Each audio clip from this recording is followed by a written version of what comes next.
হাই everyone, মোৰ নতুন এটা ভিডিঅ'লৈ আপোনালোক সকলোকে স্বাগতম। সকলোৰে ভালে আছে নহয় চাগে? বহুদিন হ'ল ঘৰতে সোমাই থকা। আজি ভাবিলোঁ অকণমান ওলাই যাওঁ। প্ৰয়োজনীয় বস্তু কেইটামানো কিনিবলৈ আছিলে। তাকে ভাবিলোঁ অকণমান ওলাইও যাওঁ আৰু বস্তুকেইটা লৈ নাও হ'ব। এয়া আমি দুয়ো ওলালোঁ বোকাখাতলৈ বুলি। গোগামুখৰ ছোৱালী, এতিয়া বোকাখাতৰ বোৱাৰী। যদিও বিয়া পতা ৩ বছৰ হ'ল, তথাপিও মোৰ বাবে সকলোবোৰেই নতুন। ছোৱালীৰ জীৱন, সকলোৰে লগতে এডজাষ্ট কৰিয়েই থাকিব লাগিব। আৰু এনেকৈ বহুদিনৰ মূৰত ওলাব পালে সঁচাই মনটো বহুত ভাল লাগে। একদম যেন বতাহৰ লগত বিলীন হৈ গৈছোঁ, তেনেদৰে ফিল হৈছিলে। মই হ'লে কেমেৰা ধৰিব নাজানো দেই, তাৰ বাবে দুখ দাই নধৰিব।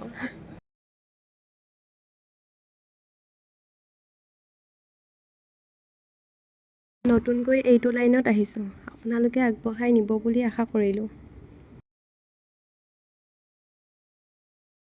কাৰ কাৰ এনেকুৱা হয় বাৰু? দোকানত বস্তু এটা পচন্দ কৰি আহি আকৌ ঘৰত পচন্দ নহয়। আমাৰ এইজনলৈ দেখিছেনে? পূৰা ট্ৰাই কৰি আছে কাপোৰ পিন্ধি, ইটো পাছত সিটো, সিটো পাছত সিটো। আৰু মই মোৰ কাৰণে প্ৰথম এইযোৰ চুজ কৰিছিলোঁ। তাৰপিছত চাবচোন মই কোনযোৰ লৈ গ'লোঁ। আৰু এইটো এটা মোৰ কাৰণে জিন্স লৈছিলোঁ। আৰু এইটো এটা কুৰ্তি। আৰু মানুহজনেও এইটো নল'লে, চাব দেই। লাষ্টত গৈ বেলেগ এটা লৈ আহিছে, দেখুৱাম বাৰু। আৰু এইখিনি মোৰ কছমেটিক বস্তু ল'লোঁ মানুহজন আৰু মোৰ বাবে।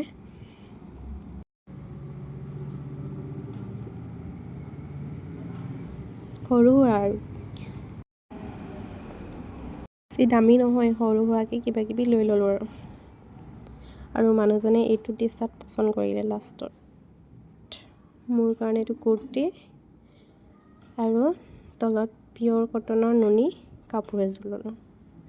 কেনেকুৱা লাগিছে কমেণ্ট কৰি ক'বচোন।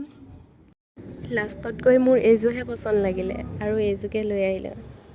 কাপোৰযোৰ কেনেকুৱা লাগিছে জনাবচোন ৰাইজসকল। আৰু ভিডিঅ'টো যদি চাই ভাল লাগিলে তেন্তে লাইক এটা কৰি থৈ যাব। Bye bye.